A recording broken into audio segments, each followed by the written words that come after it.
ఈజిప్ట్లోని Thebes 14వ శతాబ్దం.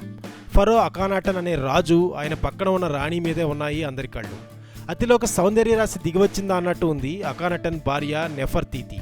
కలురేకలను పక్కపక్కనే అమర్చినట్లుగా ఉన్న కళ్ళు, చక్కగా చెక్కినట్టుగా ఉన్న నాసిక, లేత గులాబీ రంగులో మెరిసిపోతున్న పెదవులు, బంగారు మేనిచ్చాయ, పోతపోసిన అందం ఆమె. వెండి తీగలతో ఎంబ్రాయిడరీ చేసిన దుస్తుల్లో దేవకన్యలా కనిపిస్తుంది. ఫరో పక్కన ఆమె నిలబడిన తీరు ఎంతో హుందాగా ఉంది. నెఫర్తీతి కన్నా ఆమె భర్త అఖానాటన్ ఎక్కువ మురిసిపోయాడు. ఆమె తన భార్యగా దొరకడమే తన అదృష్టం అనుకున్నాడు. అనుకుని ఊరుకోలేదు. ఆ విషయాన్ని అందరి ముందు సగర్వంగా వెల్లడించాడు కూడా. అతనెప్పుడు అంతే. నెఫర్తీతి అంటే అతనికి ప్రాణం. ఆమె మాటంటే వేదం. ఆమె ఏం చేయమన్నా చేస్తాడు, నడవమన్నట్టే నడుస్తాడు. నెఫర్తీతి అన్న పేరుకు అందగత్తె వచ్చింది అని అర్థం. ఆ పేరుకు తగ్గట్టుగానే అద్భుతమైన అందం నెఫర్తీతిది. ఆమెను చూసిన ఏ ఒక్కరూ చూపు తిప్పుకోలేకపోయేవారు. ఇతర దేశాల రాజులు సైతం ఆమె మీద మోహపడేవారు. అంత అందాన్ని సొంతం చేసుకున్న అఖానాటన్ని చూసి అసూయపడేవారు. అవన్నీ చాలా గర్వంగా అనిపించేవి అఖానాటన్కి. అంతగా అఖానాటన్ జీవితంలో ఈజిప్ట్ పాలనలో ప్రధాన పాత్ర పోషించింది నెఫర్తీతి. అలాంటి ఆమె ఒకరోజు ఉన్నట్టుండి మాయమైపోయింది. భర్తతో పాటు ఎవరికీ కనిపించకుండా పోయింది.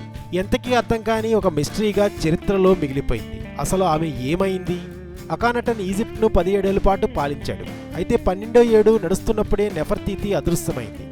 ఆమె కోసం ఎంతో వెతికారు, కానీ ఎక్కడా కనిపించలేదు.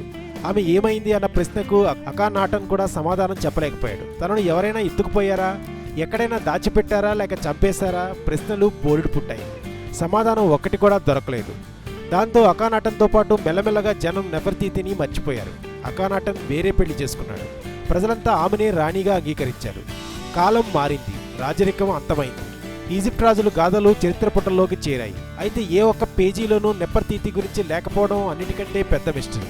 1913లో ఆర్కియాలజిస్ట్ లుడ్విగ్ బృందానికి నెఫర్తీతి శిల్పం దొరికినప్పుడు అది ఎవరిదో కూడా అర్థం కాలేదు.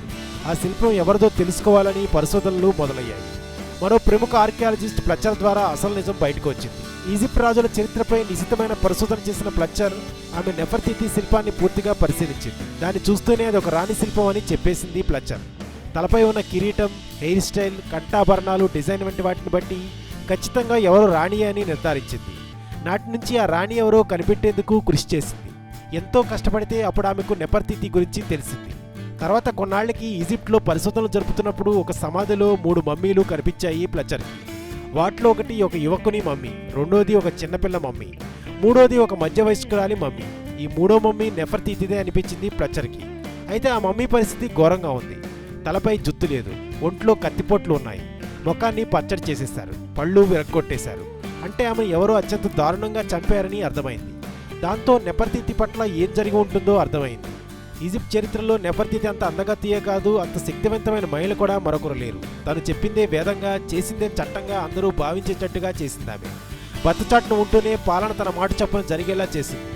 రాజనగరిని తనకు నచ్చిన చోటికి మార్పించింది, తనకు నచ్చినట్టుగా నిర్మించింది. అంతవరకు ఈజిప్ట్లో ఉన్న దేవుళ్ళందరినీ కాదని ఒక కొత్త దేవుడిని సృష్టించింది. అందరూ ఆ దేవుడికి మొక్కాలని ఆదేశాలు జారీ చేసింది. ఇలా ప్రతి విషయంలోనూ ఆమె అన్నదే జరిగింది. అదే ఆమెను ఎంతోమందికి శత్రువులు చేసిందంటారు ప్లచ్చర్. ఈజిప్ట్ పాలనలో ఒక మహిళ ఇంతగా ఎప్పుడూ కల్పించుకున్నది లేదు, ఇంతగా ఆధిపత్యం చెలాయించింది లేదు. దాంతో నెఫర్తీతి ప్రవర్తన కొందరికి మింగుడుపడలేదు. ఆమె పద్ధతి చాలామందికి నచ్చలేదు. దాంతో తనపై పగబట్టారు. ఆమెను ఎలాగైనా అంతం చేయాలని కంకణం కట్టుకున్నారు. ఆమెను చంపేసి రహస్యంగా సమాధి చేశారు. ఆమెను ఎవరూ గుర్తుపట్టకూడదని ముఖాన్ని చిత్రం చేశారు, పళ్ళు విరగ్గొట్టారు. ఆమె పేరు ఎక్కడా కనిపించకుండా చేశారు.